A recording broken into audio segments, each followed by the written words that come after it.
Hello, I'm Aisha Munir along with my co-authors, and I'm going to present the topic of relationship between environmental sustainability and oil and gas sector performance, a conceptual framework.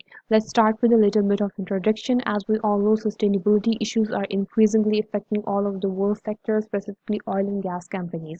Why Pakistan's oil and gas sector has been captured our attention, and why environmental sustainability issues should be addressed in relation with this sector. There were two major reasons. Number one was their decline in the performance as compared to the previous couple of years, as currently after the lockdown, the oil production has been fallen by 25%, while the gas production has been fallen by 17%. But before the lockdown, the situation was not even favorable for this sector. Why? Because of the different lawsuits they were facing due to the negligence towards environmental and human lives. Because there are a lot of incidents associated with this typical sector. If I talk about, I want to quote here the main incidents that were happened in the last few years. Number one incident was near the Karachi shores that has caused a lot of illness and breakouts and deaths.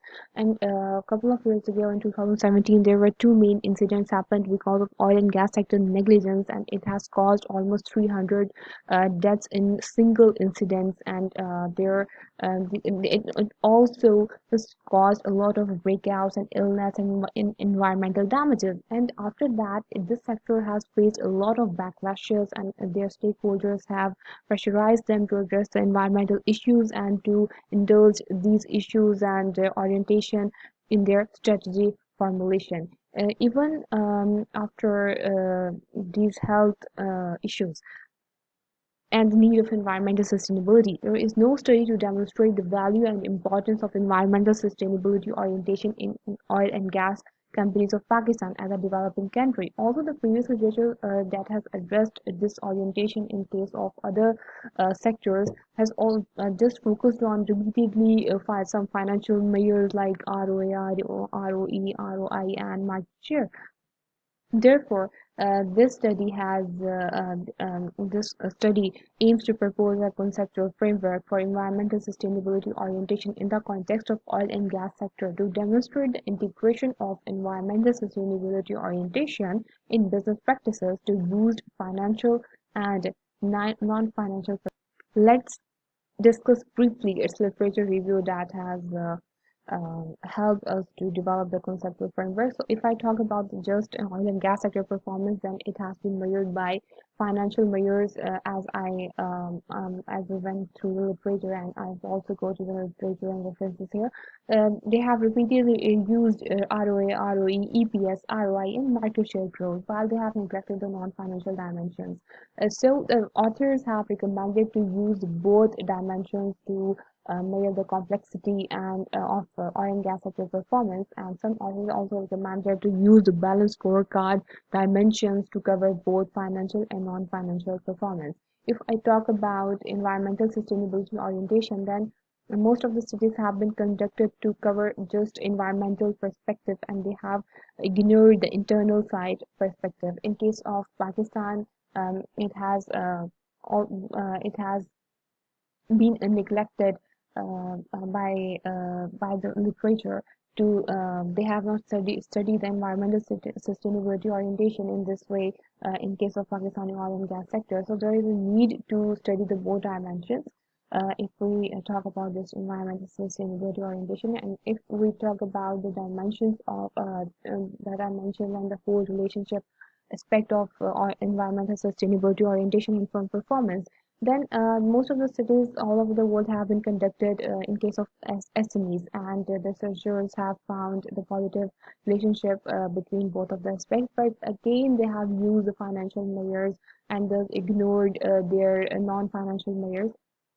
So, literature and the previous authors also recommended to perform this, to study this relationship in case of large enterprises and developing economies.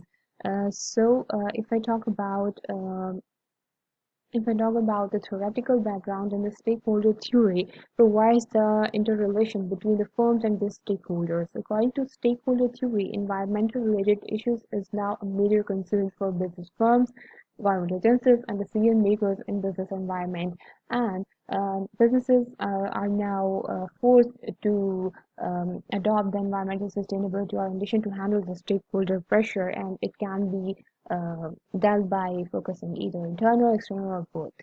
So, the methodology that I have adopted was after the detailed analysis of the previous literature to formulate the conceptual framework by identifying the gap. For that purpose, previous published studies from 2015 and to 2021 have been searched from online databases. Databases I have used for that purpose was Science Direct, Google Scholar, and Scopus. So, in the light of previous literature and the stakeholder perspective, this is the conceptual framework for environmental sustainability orientation, in which the dependent variable is oil and gas sector performance, while the independent variable is environmental sustainability orientation.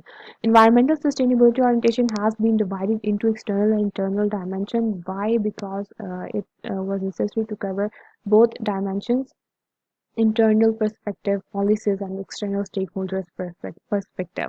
While the oil and gas sector performance should be measured by the four dimensions of balanced scorecard approach to cover the financial and non-financial dimensions completely in to measure the performance. For that purpose, I have been used financial, customer, running and growth, internal business process performance. So, what will be the implication and significance of the study and the framework?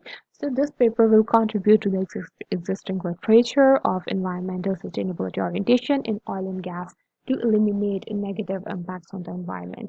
Secondly, oil and gas sector of Pakistan can use proposed framework to improve their financial, customer, learning and growth, and general business performance by focusing on environmental sustainability orientation in their strategy formulations and external business practices. Lastly, this framework will be helpful to top management of the oil and gas sector in understanding the utilization of environmental sustainability to improve their financial and non-financial performance both. So that was all from my side. Thank you for listening.